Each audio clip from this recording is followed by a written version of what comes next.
My name is Scarlet Ames, 32 years old. When the text came through, I almost didn't open it. It was just another gray bubble from my mother. No greeting, no warmth, no punctuation beyond what manners required. We're keeping Thanksgiving small this year. Just Madison, Jason, and the kids. Hope you understand. Love you. I stared at it until the screen dimmed. Then I read it again.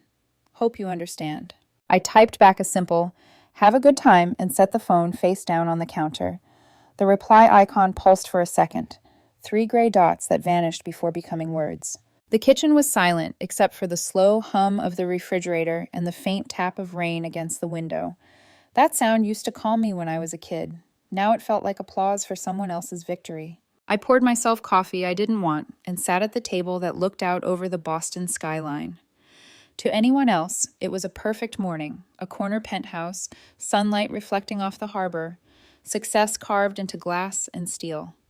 To me, it was just quiet proof of how long I'd been waiting for my family to notice. Madison would already be on the family group chat, sending photos of her perfectly browned turkey, her kids in matching sweaters, her husband carving with precision. My parents would respond with hearts and exclamation marks. I'd get nothing. It had been like that my whole life. When I was 12, I came home waving a second-place ribbon from the regional science fair. My project was a computer algorithm that could sort photos by date and location. Primitive by today's standards, but unheard of then. I'd been so proud. Mom barely looked up from her phone. "That's nice, honey," she said before turning to my dad. "Did you see? Madison made varsity cheer. The coach says she's the best they've had in years." Dad's face lit up like a stadium. "We'll have to celebrate. Maybe dinner at that Italian place." My ribbon drooped in my hand. I pinned it to my bulletin board that night, next to an empty space where I'd planned to hang their congratulations. By 15, I could code in Python. I stayed up 3 nights teaching myself loops and strings just so I could build a program that organized all our family photos. Dad glanced at the screen for maybe 5 seconds. "That's good, Scarlet. Hey, Madison made homecoming court. We've got to find her address this weekend." When I got into MIT on a partial scholarship, the reaction was the same, a shrug and a warning that Cambridge was far from home. When Madison landed an internship at an investment firm the next week, they threw her a dinner party. You start to learn, after enough of those moments, that some people only clap for you when it benefits their favorite. I thought college would change that. It didn't. They visited Madison twice during my 4 years at MIT. They never once visited me. Madison got married my sophomore year. 8 bridesmaids. I wasn't one of them. My mother said it would be less awkward if I helped with logistics instead. So while Madison danced under string lights, I was in the kitchen refilling champagne glasses for guests who didn't even know I was the bride's sister. When I finally graduated, top 15% of my class, they came to the ceremony, took 1 picture, and left before the reception because Madison's oldest had a birthday party that night. I moved to Boston, took a job in tech, and told myself it was fine. Family isn't supposed to see your worth, I told myself. The world will. It didn't, not at first. My first startup failed within 18 months. I maxed out 2 credit cards and lived on coffee and noodles. When I called my parents, desperate, Dad sighed.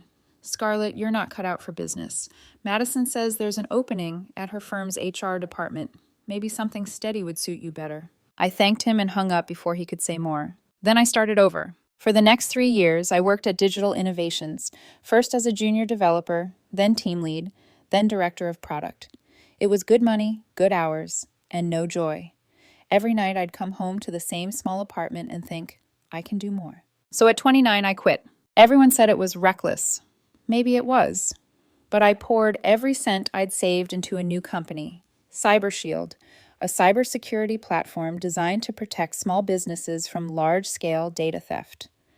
I built the prototype alone, coded through nights so long the city skyline went from black to pink without me noticing. By the 6th month, I was broke again. I called my father, not for pity, just a bridge loan.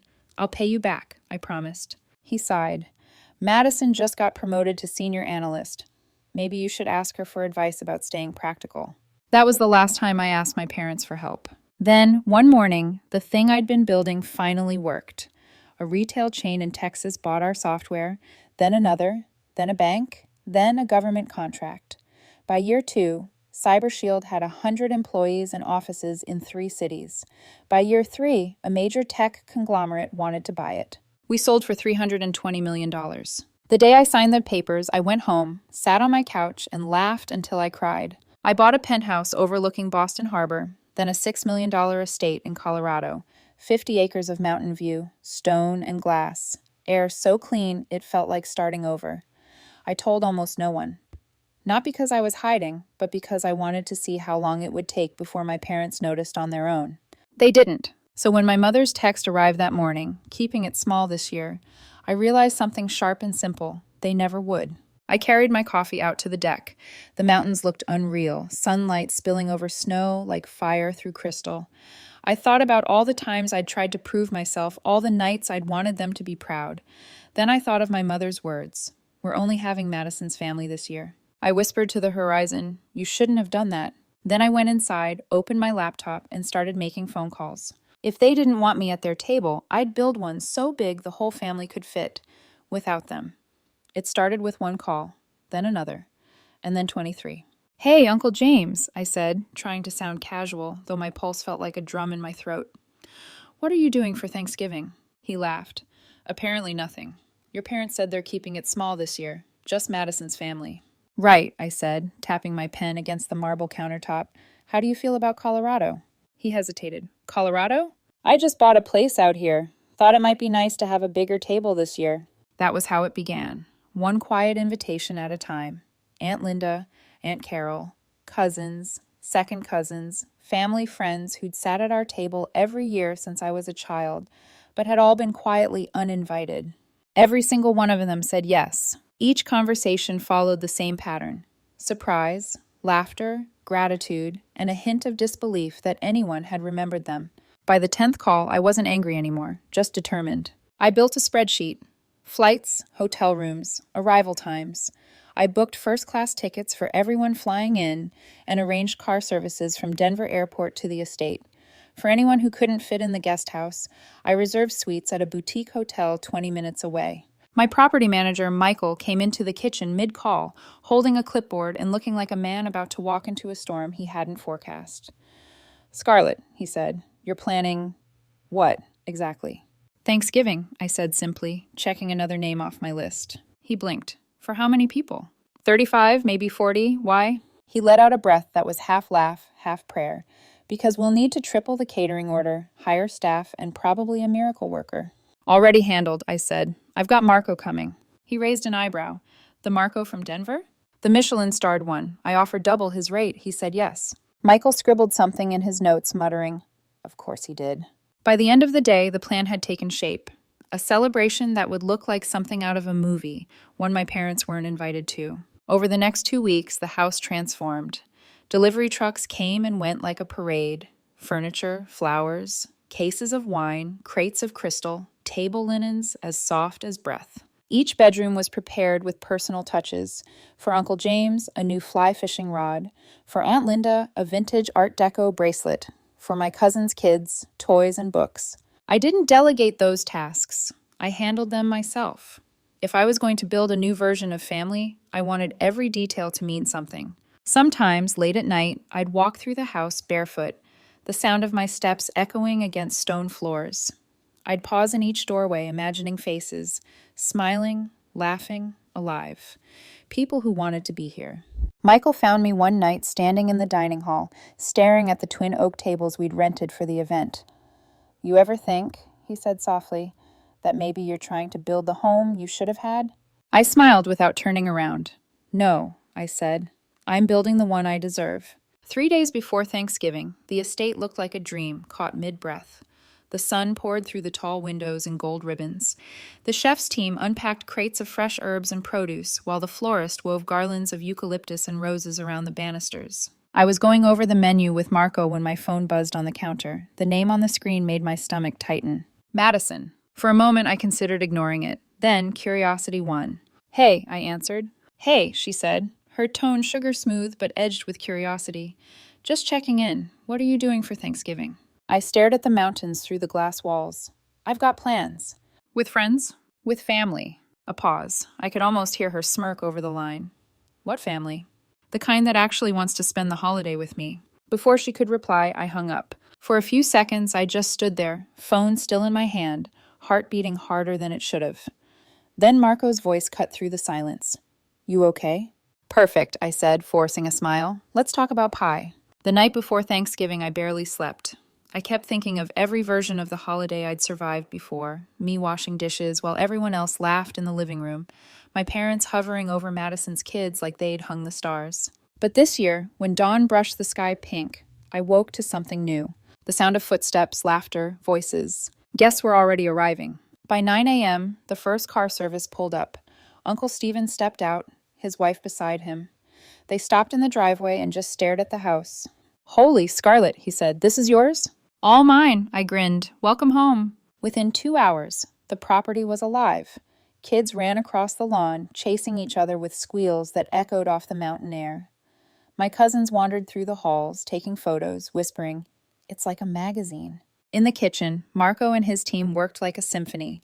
The smell of rosemary, butter, and roasted turkey filled every corner. At noon, I called everyone into the dining room. The tables glowed with candles and crystal, mountains visible through the massive windows behind us. I raised my glass. I just want to say thank you for being here, for choosing to show up. I wanted to spend today with people who want to be around me. I'm grateful you did. Glasses lifted, applause, laughter. Uncle Stephen stood, his eyes misty, to Scarlet, who built all this from nothing and still has room to share it.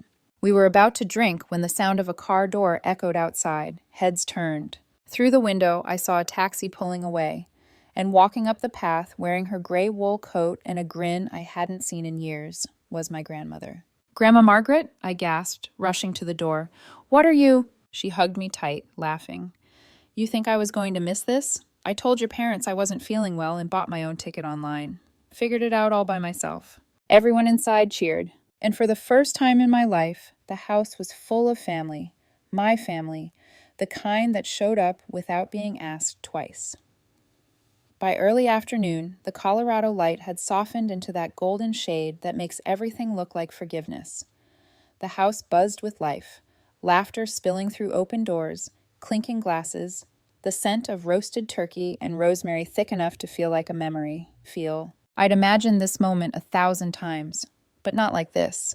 Not this warm, not this loud, not this real. Grandma Margaret stood in the middle of the chaos like a general surveying victory. You weren't kidding, she said, turning in a slow circle. This is a house, Scarlet. Your parents would faint if they saw it. Let's not test that theory yet, I said, handing her a cup of cider. She chuckled, eyes sharp and kind all at once. Your grandfather would have liked this, she said. He always said you'd build something big. He just didn't know how big. He believed that? I asked quietly. Every word, she said, without hesitation. He said you had his stubborn streak, but you used yours to make things better, not harder. That was all it took to make my throat tighten. I looked away before she could see it. By 2 o'clock, the tables were ready. 2 long oak stretches covered in white linen, gold candles, and autumn flowers. The kind of table I'd dreamed of sitting at as a kid, but had always ended up serving instead. I stood at the head as everyone gathered. Cousins, aunts, uncles, friends, even 2 of my old MIT roommates who'd flown in from Boston. Their voices filled the room in a way that no amount of wealth could ever buy. All right, I said, raising my glass. Let's eat before Marco quits and opens his own restaurant. Laughter rippled, plates clattered, and for the first time in my life, I wasn't looking for approval across the table. I was giving it. Halfway through dinner, Uncle James leaned over to Aunt Linda. You ever think your sister's going to regret missing this? He whispered, not quietly enough. She already does, Grandma said, cutting her turkey with surgical precision. She just doesn't know it yet. There was a round of quiet chuckles, and I caught her eye. She winked. We went around the table, sharing what we were thankful for. Aunt Linda said she was thankful for family that stuck together. Uncle Stephen said he was thankful for second chances. My friend Rachel raised her glass to people who build their own seats when the table's full. Then Grandma spoke. I'm thankful, she said, for people who don't quit, even when nobody's cheering for them. People who take hurt and turn it into something beautiful. Her voice softened. People who remember that home isn't always where you started. Sometimes it's what you build with your own 2 hands. She looked straight at me. I had to glance away, pretending to fix a napkin. My chest felt too small for my heart. Dinner stretched into evening. Marco's team moved like ghosts, clearing, refilling, laughing quietly among themselves. Outside, the sky melted into pink and purple. Kids chased each other under the string lights Michael had hung that morning. At some point, I slipped out onto the deck for air. The mountains glowed under the last light, snow tracing their ridges like silver veins. Grandma followed, a shawl around her shoulders, 2 mugs of coffee in her hands. "Beautiful, isn't it?" she said, handing me one. "Yeah," I said. "Almost doesn't feel real." "It's real," she said firmly. "You built this, not to prove anything to them, but because you could." I took a sip, the warmth cutting through the chill. Sometimes I wonder if I did this for me, or just to show them I didn't need them. She smiled into her mug. "The difference doesn't matter, darling. What matters is that you didn't wait for permission." I looked down at my reflection in the dark coffee, the wind brushing my hair into my face. "You think they'll ever understand?" "Maybe," she said, "but if they don't, that's their loss. You already learned the hardest part, how to stop begging people to love you." Her words sat heavy between us, truth wrapped in kindness. Just then, my phone buzzed on the table. The name on the screen made my stomach knot. "Madison." I hesitated, then turned it toward Grandma. She leaned over and squinted. "What's she want?" I opened the text. "Beautiful house. I didn't know you were so rich. Mom and Dad are in shock." Grandma let out a laugh so loud it startled the dog sleeping by the door. She laughed until she started coughing, wiping tears from her eyes. "Good," she said when she could breathe again. "Let them choke on their surprise." I tried to smile, but something inside me flickered, a mix of pride, guilt, and something I couldn't quite name. Grandma noticed. "You're thinking about them," she said. "Always," I admitted. "I wanted them here once, I really did. And maybe one day they will be," she said softly, "but they'll have to walk through the same door as everyone else." When we went back inside, the house was glowing with music and laughter. My cousins were dancing with their kids in the living room. Marco brought out pies so perfect they looked painted. For the first time in my life, I wasn't the one washing dishes. Later, the photographer showed me a few of the shots he'd taken. The house shining against the mountains, everyone gathered around the table, Grandma's laugh frozen midair. He smiled. "You're going to break the internet with these." He wasn't wrong. By nightfall, photos flooded social media. Best Thanksgiving ever at Scarlet's Colorado estate. Who needs Ohio when you've got Colorado? Grateful for family that shows up. My phone buzzed nonstop with tags and comments. I scrolled once, then set it down. Grandma came over and squeezed my hand. "You did it," she said. "Now let them see what they missed." Out the window, the mountains disappeared into the dark.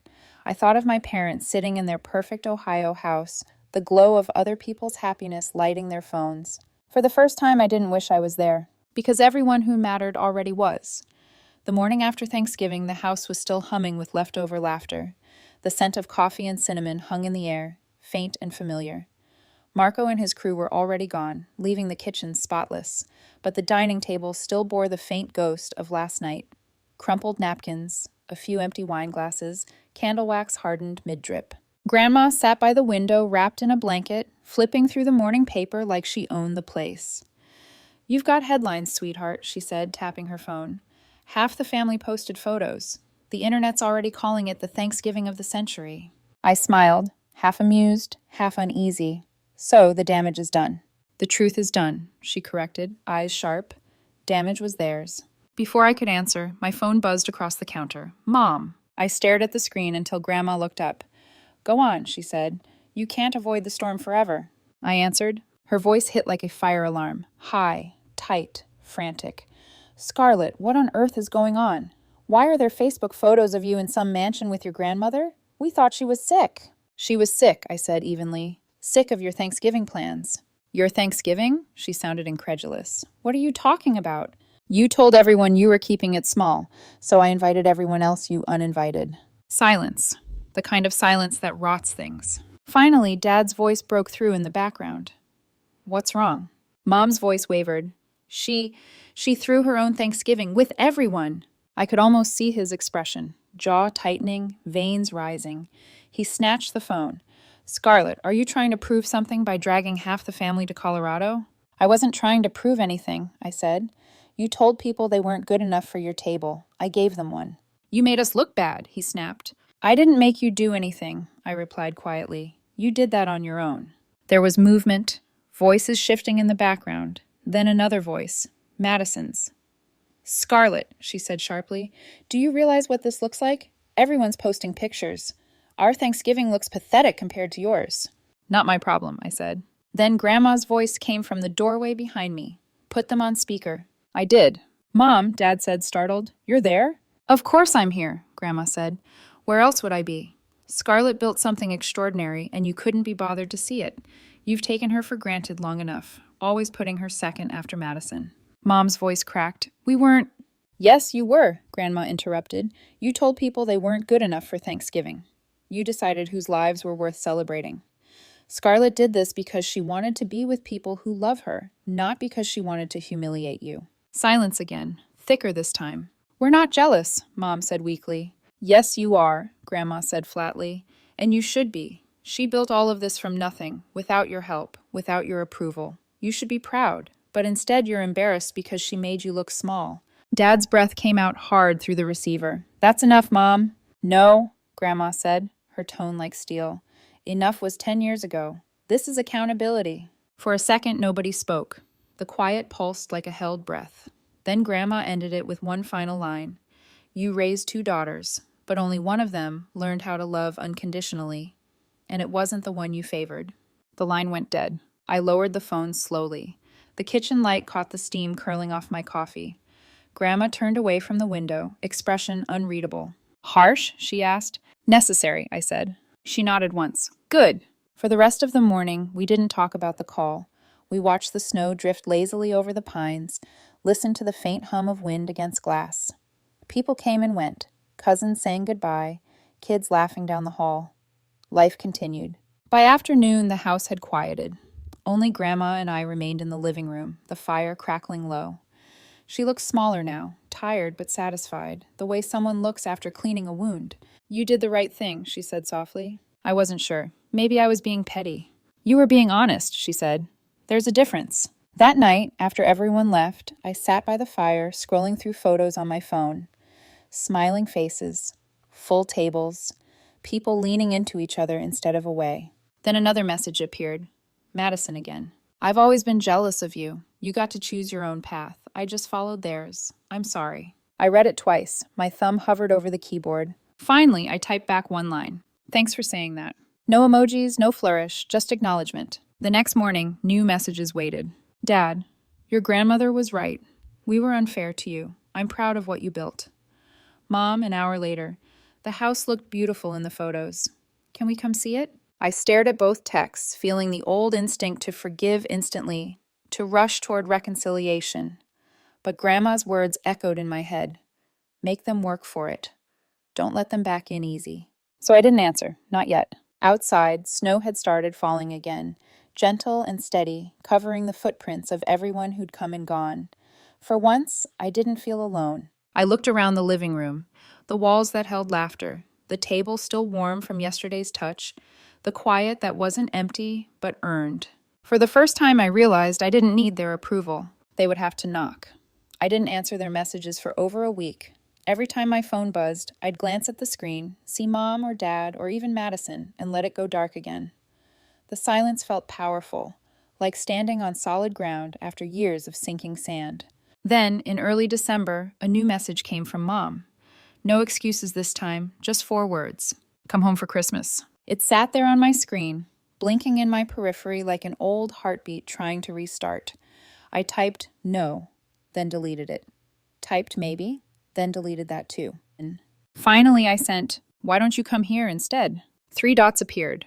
We'd love that. And that was how the Ames family's first Christmas in Colorado began. They arrived 2 days before Christmas, a taxi pulling up in the snowy driveway, 3 figures stepping out in puffs of breath and disbelief. Mom was the first to speak. Scarlet, she whispered, her voice cracking. This is incredible. Dad stood next to her, hand resting on Madison's shoulder, his eyes scanning the mountains behind the house. You built this? He said quietly. I did, I said. Come inside. It's freezing. The warmth of the foyer seemed to stun them. The high ceilings, the smell of pine and cinnamon, the way the light from the fire danced across the hardwood floors. Madison ran her fingers along the banister like she needed to touch proof. It's beautiful, she murmured. I gave them a tour. The library, the chef's kitchen, the glass hallway that opened to the view of the valley. No one said much. They just followed in silence, eyes wide, footsteps soft, as though they were walking through a museum built out of my absence. When we reached my study, Dad stopped in front of the wall of framed magazine covers. Forbes, TechCrunch, Business Insider. His voice caught. When was this? 3 years ago, I said. You never told us. I looked at him, calm. I tried. He lowered his eyes. We were busy. I know. For a long moment, that was all there was. The crackle of the fire, the weight of things unsaid finally settling like snow on a branch. At dinner, Mom surprised me. She brought real gifts. Not the generic kind she used to pick up on her way to someone else's celebration, but ones that meant she'd thought about me. 2 paintings from a local Colorado artist. Books by my favorite authors. A handwritten note tucked inside the wrapping that simply said, I see you now. Madison's gift was a painting of the Boston skyline. You always said you loved that view, she said softly. Dad waited until after dinner. He pulled a small box from his coat pocket and handed it to me. Inside was Grandpa's old Navy compass. You left it behind when you moved, he said. Your grandmother told me to keep it until I thought you were ready. I ran my thumb over the brass casing, over the engraving I'd memorized years ago. Honor is the only direction that never changes. I think you're ready, he added. Tears burned behind my eyes, but I blinked them away. Thank you, I said. The next few days unfolded like a truce written in slow motion. We went for walks on the snow-covered trails. We played board games by the fire. We watched old Christmas movies, the kind we used to watch when Madison and I were kids, back when laughter came easier. There were no speeches, no overcompensations, just small, careful gestures. Mom refilling my coffee without asking, Dad shoveling the porch, Madison sitting beside me without checking her phone every 5 minutes. On Christmas morning, sunlight poured through the windows like honey. We opened presents, laughed quietly, took turns sharing memories that used to hurt too much to say out loud. After dinner that night, Mom stood with her glass raised. Her voice trembled, but her eyes were clear. To new beginnings, she said. To Scarlet, who had the courage to build her own path and the grace to let us walk it with her. Dad nodded, setting his glass down. We failed you, he said simply. Both of you. We made Madison carry our pride and you carry our disappointment. I'm sorry. Madison's eyes shone, but she smiled. We all made mistakes, she said, but we're here now. It was the first time in years that we'd all agreed on anything. When they left 2 days later, the goodbye was different, warmer, honest. Mom hugged me for a long time. We'll come back soon, she said, if you'll have us. I will, I said, but next time you bring the turkey. She laughed through her tears. I watched their taxi pull away until the taillights disappeared into the trees. Then I went back inside, poured myself coffee, and sat by the fire with the compass in my hand.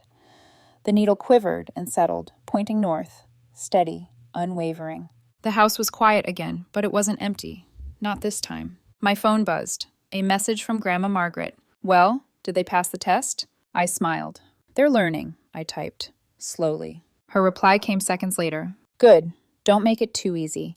Growth needs a little friction. Merry Christmas, sweetheart. I'm proud of you. I set the phone aside and leaned back in the chair. Snow was falling outside again, soft and endless. For years, I'd thought success would fix everything. It hadn't. But it had given me something better. Perspective. Family wasn't about being invited. It was about deciding who gets to stay once they finally knock. I looked around the glowing room, the tree lights reflecting off glass, the scent of pine and home filling the air, and whispered, Merry Christmas, Grandpa. You can rest now. Outside, the wind carried my words into the mountains, scattering them like light. For the first time in my life, I didn't feel like the forgotten daughter. I felt found.